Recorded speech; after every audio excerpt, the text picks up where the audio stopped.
আসসালামু আলাইকুম। আমাদের সিলেটে একটা ইতিহাস আছে, শরীফুন নেসার ইতিহাস। এটা 1930 সাল সম্ভবত ঘটনাটা ঘটে আমাদের সিলেট বিভাগের মৌলভীবাজার জেলার কুলাউড়া উপজেলার লংলা পরগনার নবাব নজম্বর আলী চৌধুরীর মেয়ে রাজকন্যা শরীফুন নেসা। তো শরীফুন নেসা নিয়ে অনেক ইতিহাস আছে, অনেক গান আছে, অনেক ফুটি আছে সিলেটের। তো ওনার বিয়ে হয়েছিল ইটার নবাব দেওয়ান মনসুর আলী খটুমিয়ার সাথে।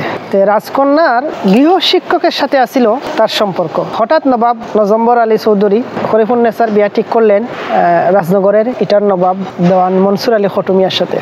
তো এই বিয়েতে সম্মতি আসিল না রাজকন্যার।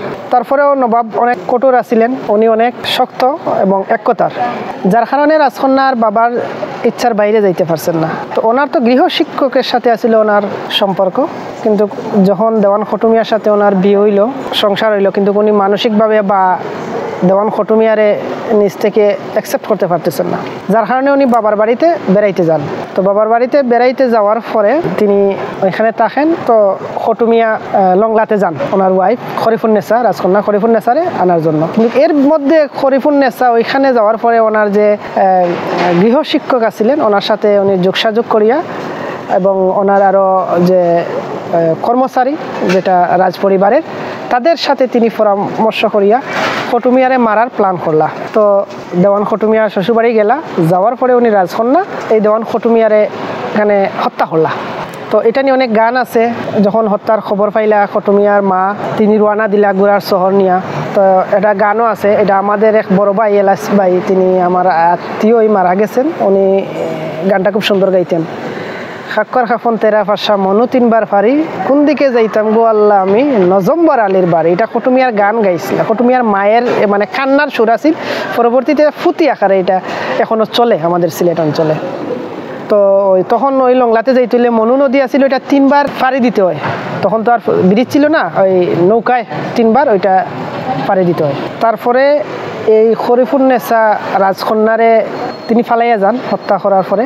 তখন তো ব্রিটিশ কোর্ট, ব্রিটিশ আদালতে উনি বিচার সম্মুখীন, সিলেটের কোর্টে উনি বিচার কাজ সম্পন্ন করা হয় এবং ওনারে মৃত্যুদণ্ড রায় দেওয়া হয়। তো সিলেটের কেন্দ্রীয় কারাগার ওনারে ফাঁসির রায় কার্যকর করা হয়। এটা তখন কারাগারের দ্বিতীয় ফাঁসির রায় আসিল, যে ফাঁসির মঞ্চ। ওইখানে সিলেট কারাগারে, কেন্দ্রীয় কারাগারে একটা আছে, বড় বিশাল পুকুর আছে। ওই পুকুরে 6টা সিঁড়ি করা হয়েছিল ওনারে গোসল করা দেওয়ার জন্য। এখনও ওই সিঁড়ির কিছু আংশিক বিদ্যমান আছে, এটা ইতিহাস। এবং ওই শরীফুন নেসা ফাঁসি রায় কার্যকর করার আগে ওনারে শেষ চাহিদা জানা হয়েছিল, যে আপনার শেষ চাহিদা কি বলে, আমি আমার যে ফানের বাটা ওইটাতে আমি পান খাইব, শেষ ইচ্ছা। তো এটা পূরণ করা হয়েছিল। তো রায় কার্যকর হওয়ার পরে ওই ফানের বাটা আর শরীফুন নেসার মাথার চুল রাখা হয়েছিল আমাদের সিলেটের উসমানী জাদুঘরে। তো এখন এটার এই জাদুঘরে নাই, শুনছি ইয়েতে নেওয়া হয়েছে, ঢাকা বাংলাদেশ জাতীয় জাদুঘরে আছে। আপনারা যারা ঢাকা আছেন গেলে শরীফুন নেসার চুল এবং ফানের বাটা দেখতে পাবেন। তো আমি আজকে এই গল্পটা কেন শেয়ার করতেছি আপনাদের সাথে, এই শরীফুন নেসার পুনরাবৃত্তি হয়েছে আমাদের সিলেটের মৌলভীবাজার জেলার কমলগঞ্জে। এই রহিমপুর ইউনিয়নের একটি ছেলে, অত্যন্ত ভদ্র, অত্যন্ত ভালো। সে বিয়ে করছিল কিছুদিন আগে ওই বানুগাছ একটা এলাকা।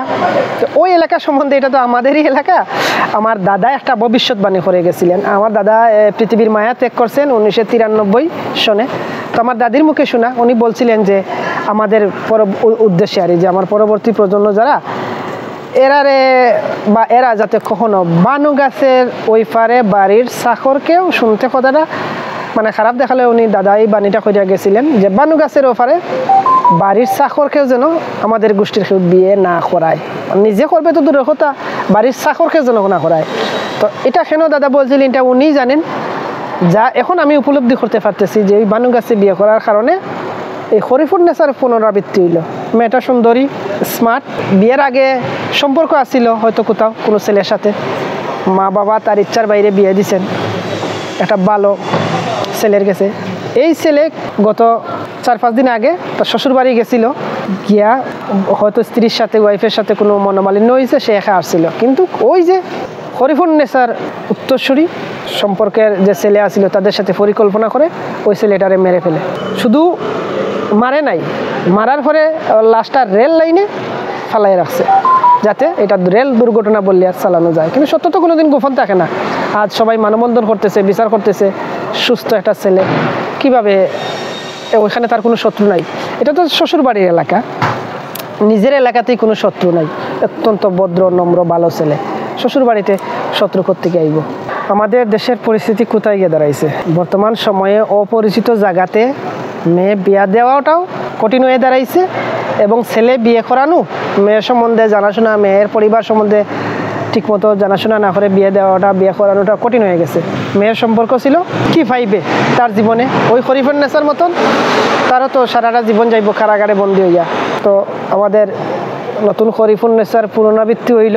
নারী জাতি বড় ভয়ঙ্কর জাতি, এরার ছলনা বা এরার পরিকল্পনা বা এরা কালনাকিনি তো আর এমনি বলে না। তো এটা তাকে শিক্ষা হইল আমাদের যে অপরিচিত জায়গাতে বিয়ে দেওয়া, বিয়ে করানো, তাকে মনে হয় এখন সরিয়াই তৈব, এবং বিয়ে করাইলেও, বিয়ে দিলেও যাতে ভালো করে খোঁজখবর নিয়ে মেয়ের সম্বন্ধে বা ছেলে সম্বন্ধে বিয়ে শাদী হয়, এতে জীবনও সুন্দর হবে, সংসার শান্তিময় হবে এবং জীবন বাঁচবে। দেওয়ান খটমিয়া নিয়ে অনেক জারি গান আছে, ফুতি গান আছে। তো শরীফুন্নেছা নিয়ে একটা নাটক হয়েছিল, সম্ভবত তৌকির আহমেদ তারিন অভিনয় করছেন। এটাতে ওনার দেওয়ান খটমিয়ার সঠিক চরিত্রটা তুলিয়া ধরা হয়েছে না, এবং সঠিক তথ্য হয়তো তা ওনারা ফান নাই, যার কারণে এটারে বিতর্কিতভাবে উপস্থাপন করা হয়েছে। আদৌ যে ওই নাটকটার সাথে মানে কাহিনীর পুরো সঠিক ইয়ে নাই, মানে মিল নাই। আমরা তো আমাদের জেলার ঘটনা, আমরা ছোটোবেলা থেকে এই কিচ্ছা কাহিনী আমরা শুনে আসছি, যার কারণে আমরা জানি এটার পরিকল্পিতভাবে হত্যা করা হয়েছিল, এবং নিজ হাতেই এই শরীফুন্নেছা বুকে পা তুলে চাপা দিয়ে এটারে একটা ইয়ে হয়, এই সিয়া বলে আমাদের সিলেটি ভাষায়, ওইটা গলাতে দিয়ে এই শরীফুন্নেছা দেওয়ান খটমিয়ারে হত্যা করেন। তো যা ওই এলাকাতে লংলা এলাকা, যে কুলাউড়া লংলা এলাকা, এখনও জানাশোনা ভদ্র ভালো ফ্যামিলি, বংশীয়াল ফ্যামিলি কিন্তু বিয়ে করায় না। ওই এলাকার মেয়েদের এখনও অনেক বয়স হয়, বিয়ে শাদী হয় না। এই শরীফুন্নেছার কৃতকর্মের কারণে হয়তো আমাদের বানুগাছে নতুন শরীফুন্নেছার পুনরাবৃত্তি হয়েছে। এই এলাকাতেও মনে হয় এখন আর সেই একজনের কারণে অন্যান্য মেয়েদের বা পরিবার বিতর্কিত হইল, বা তাদের জীবনটা একটা প্রশ্নবিদ্ধ হইব। আমরা চাই না বাংলাদেশে আর নতুন শরীফুন্নেছার পুনরাবৃত্তি হোক, সুন্দর জীবন সবাই বুক করুক। আমরা যে ঘটনাটা ঘটলো এটা সবাই মর্মাহত, বেদনা আমাদের মধ্যে, এবং পাশাপাশি এটা সুস্থ তদন্ত এবং বিচার হোক, এটাই সবাই চায়। আর এটা থেকে যাতে আমরা শিক্ষা নেই, আমাদের জীবনে লাইফ পার্টনার নিতে গিয়ে আমরা যাতে কোনো ভুল সিদ্ধান্ত না নেই। আল্লাহ হাফিজ।